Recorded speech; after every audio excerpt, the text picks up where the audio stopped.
When I married David, I thought I had found the kind of man I could trust with my entire heart. He was steady, kind, and loyal, the sort of man who always kept his promises. We lived in a quiet neighborhood outside Dallas, Texas, with our young daughter Emily and the kind of life people often described as picture-perfect. David worked in finance, long hours, but with enough security that I was able to focus on raising Emily and keeping our home warm and welcoming. I was happy in that rhythm, content with the life we had built.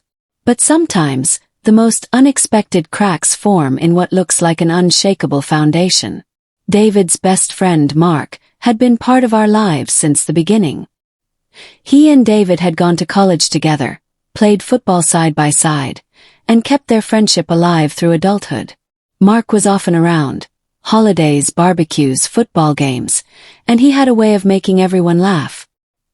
He was single, never married, always with a new date at family gatherings, the opposite of David's settled nature. I didn't think much of it at first. He was just Mark, the charming third wheel who always had a story to tell and a beer in his hand. One Friday evening while David was stuck working late, Mark stopped by unexpectedly. Emily was asleep, and I was curled up on the couch watching a movie. Mark knocked and held up a bottle of wine when I opened the door. David said he's working late. Thought you could use some company, he said with that easy grin of his. I hesitated but didn't want to be rude. Mark was family in a way. We sat in the living room, the wine flowing, laughter filling the spaces where silence might have been uncomfortable. He told me about his latest job, his frustrations with dating, and how he envied what David and I had. I didn't notice the clock as it got later and later. Felt harmless. But as he got up to leave, he looked at me a moment too long, his smile softening into something else. He leaned down and for the briefest second I thought he might kiss me. I froze but instead he pulled back, cleared his throat and said, "Thanks for the wine. Don't tell David I drank most of it." Then he left. I chalked it up to the alcohol, nothing more. But something about the look in his eyes lingered with me. A week later, Mark called me directly. He said he had pulled a muscle at the gym and needed help picking up a few groceries. He claimed he didn't want to bother David since he was always busy, and besides I was closer. Sounded innocent enough. After all, what harm could there be in helping a friend? I agreed, drove over to his place and helped him carry bags inside. But when I set the groceries on his counter, he touched my arm, holding it just a moment longer than necessary. His voice was lower, softer. "You're really something, you know that? David's lucky." My stomach nodded. I pulled my arm back and laughed awkwardly, brushing it off, and told him I had to get home. That was the moment I should have cut things off, told David, or at least distanced myself from Mark. But instead I told myself I was imagining it. That little seed of denial was the beginning of everything that would spiral. Days turned into weeks, and Mark kept finding small excuses to ask me for favors. Picking up a package, giving him a ride, helping him with something around his apartment. At first, I justified it as kindness. He was David's best friend after all. But slowly, the line between casual help and something more blurred. He started texting me more often late at night about things that didn't really matter. He'd ask what I was doing, how my day was, little things David rarely asked because he was always so busy. One afternoon while I was folding laundry, Mark texted me, "You ever feel like no one really sees how much you do?" I notice. My hands froze over the towels. Felt flattering, intoxicating even, but wrong. I knew I should ignore him, and sometimes I did. But other times I responded, and the conversations became deeper, more personal. One evening, Mark showed up at my door again when David was working late. He claimed he just wanted to return a dish I had lent him, but when I let him in, he lingered. He sat on the couch, closer than usual, and his hand brushed against mine when I reached for the remote. My heart pounded in my chest. "Mark," I whispered, "this isn't right." But he leaned in, his voice low, his eyes locked on mine. "I can't stop thinking about you." I should have stopped it right there. I should have stood up, walked away, told him never to come back. But instead I let the moment sweep me up. The loneliness of David's long hours, the attention Mark gave me, the way he made me feel seen, it all collided in one reckless decision. Kissed him. That kiss turned into something more, something I can never take back. The days after were filled with guilt that clawed at me relentlessly. I couldn't look at David the same way, couldn't listen to Emily's laughter without feeling like I was betraying the family we had built. But Mark kept pulling me back in. He'd send me messages, remind me of how alive I felt when we were together, and I couldn't seem to cut it off. The affair stretched on for months, hidden in shadows, tucked away in lies about errands and appointments. Every time I thought about ending it, Mark would find a way to reel me back in. I told myself it was just temporary, that it wasn't serious, but deep down I knew I was walking on a knife's edge. Everything came crashing down one night when David came home earlier than expected. I had been at Mark's apartment, and when I returned, David was sitting in the living room, his face pale, his eyes filled with something I had never seen before. He held my phone in his hand. I had left it on the kitchen counter, and a message from Mark had popped up. It wasn't subtle. It was enough. "Is there something you want to tell me?" David's voice was quiet, almost too calm. I broke down instantly, sobbing, confessing everything. The room spun as I watched the man I loved crumble before my eyes. He didn't yell, didn't throw anything, didn't rage. Instead, he just sat there, silent, his hands shaking as he tried to process the betrayal. The weeks that followed were a blur of pain and broken trust. David couldn't look at Mark again. Their friendship ended in an instant, shattered beyond repair. As for us, we tried counseling, long talks that stretched into the night, painful honesty that left us both raw. David told me he felt like his entire world had been ripped out from under him. That the one person he trusted most had betrayed him in the worst way possible. I told him I had felt invisible, lonely, desperate for attention I wasn't getting at home, but even as I said it, I knew it sounded hollow. Nothing justified what I had done. Mark moved out of town shortly after. We haven't spoken since. David and I are still together, but our marriage will never be the same. The scars run too deep, the memories too vivid. We're working through it, trying to rebuild, but trust is fragile once it's broken. Looking back now, I realize how something as small as a simple favor opened the door to something I never thought I was capable of. It wasn't love, it wasn't passion. It was a moment of weakness that spiraled into devastation. If I could go back, I would have slammed that door shut the very first time Mark looked at me differently. I would have told David the truth instead of keeping secrets. Because the cost of silence, of giving in to temptation, is higher than anyone realizes until it's too late.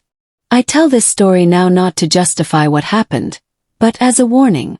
Infidelity doesn't always start with grand gestures or obvious temptations. Sometimes it starts with something as simple as a favor, a conversation, a moment of weakness. And if you're not careful, that one moment can change everything. The weeks after David discovered the truth were some of the darkest days of my life. I could barely look at him without feeling the weight of what I had done crushing me. Emily was too young to understand, thank God, but she sensed the tension. She'd crawl into my lap, confused, asking why Daddy was so sad, and my heart broke every time. I wanted to protect her, to shield her from the ugliness I had created, but there was no easy way out of this. David withdrew into himself. He went to work, came home, ate dinner in silence, and slept in the guest room. The space between us grew wider, a gulf I wasn't sure we could ever cross again. I tried to talk, to explain, but every time I opened my mouth, I saw the pain in his eyes and my words died. It wasn't anger he showed me, it was something worse.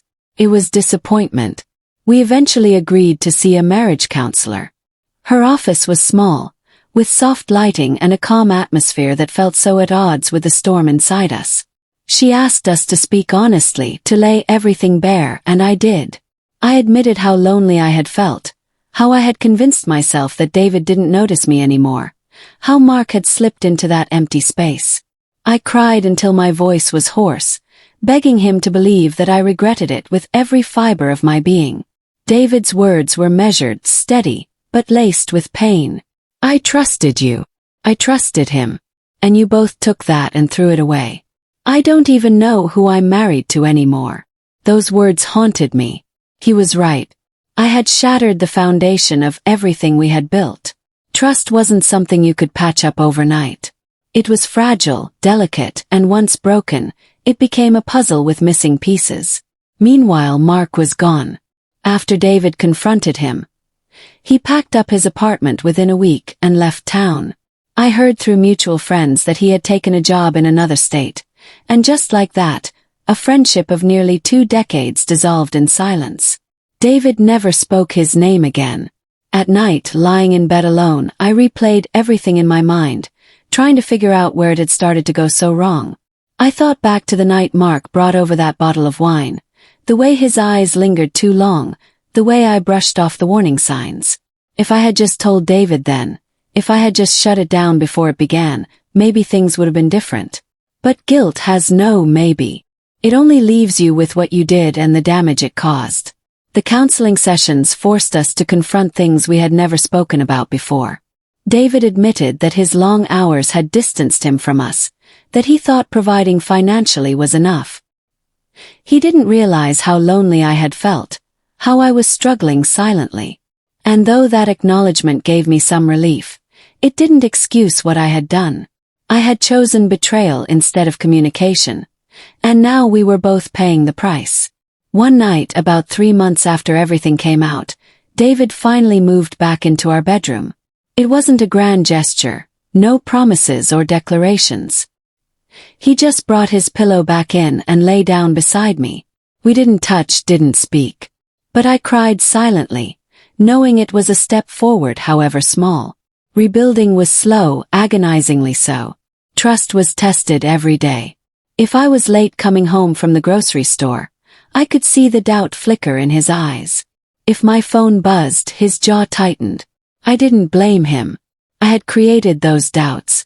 My job now was to prove myself again, to earn back what I had broken. There were moments when I thought we wouldn't make it. Nights when he didn't come home until late, days when he barely looked at me, times when I felt him pulling away and wondered if divorce papers were just around the corner. But then there were also moments when I saw glimmers of hope, when he held Emily in his arms and smiled, when he reached for my hand without thinking, when he kissed my forehead absent-mindedly like he used to. Those small moments gave me strength to keep trying. But the hardest part was facing myself. I had to sit with the reality of what I had done, to acknowledge the person I had become in those months with Mark. I couldn't hide behind excuses or loneliness. I had betrayed not just David, but Emily too. I had risked our family for a temporary illusion of being wanted. That realization was brutal. One evening, about 6 months later, David finally spoke the words I had been waiting for. We were sitting on the porch after putting Emily to bed, the summer air thick and quiet. He stared out into the yard for a long time before saying, "I don't know if I'll ever forget, but I think I can forgive. If you're willing to put in the work, I'm willing to try." Tears streamed down my face. It wasn't a fairy tale reconciliation, but it was real. It was hope. From that point forward, we worked harder than ever to rebuild what we had lost. We went on small dates, even if it was just grabbing ice cream after putting Emily to bed. We talked more, really talked about our fears, our needs, our feelings. David started leaving work earlier when he could, and I made a conscious effort to show appreciation for the little things he did. Slowly, the cracks in our marriage began to heal. But the scars remain. There are still nights when David wakes up in a cold sweat, memories of betrayal haunting him. There are still moments when a song, a place, or a passing thought reminds me of the mistakes I made. And maybe that's how it will always be.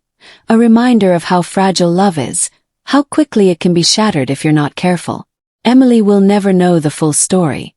She's too young, and she deserves to grow up in a home that feels safe and loving. David and I agreed that our mistakes, our struggles, are ours to carry, not hers. Looking back now, I realize how dangerous it is to underestimate small moments. Simple favor. A late-night text. A glass of wine shared when no one else is around. It all seems harmless until it isn't. That's how infidelity often starts. Not with grand gestures or sweeping passion, but with tiny cracks that spread until the whole foundation gives way. I don't tell this story to glorify it. There's nothing glamorous about betrayal. It's messy, it's painful, and it leaves destruction in its wake. I tell it because I want others to see the warning signs I ignored. To know that the attention you crave in a weak moment isn't worth the devastation it can bring. David and I are still on our journey. Some days are good, others are hard. But we're trying, and that's what matters now. Love isn't about perfection. It's about choosing each other, even when it's difficult, even when it hurts. And I hope someday, when the pain has dulled and the scars have faded, we can look back and see not just the mistake, but the strength it took to overcome it. So when I think about that phrase, a simple favor, I understand now that nothing is ever that simple. Every choice has consequences.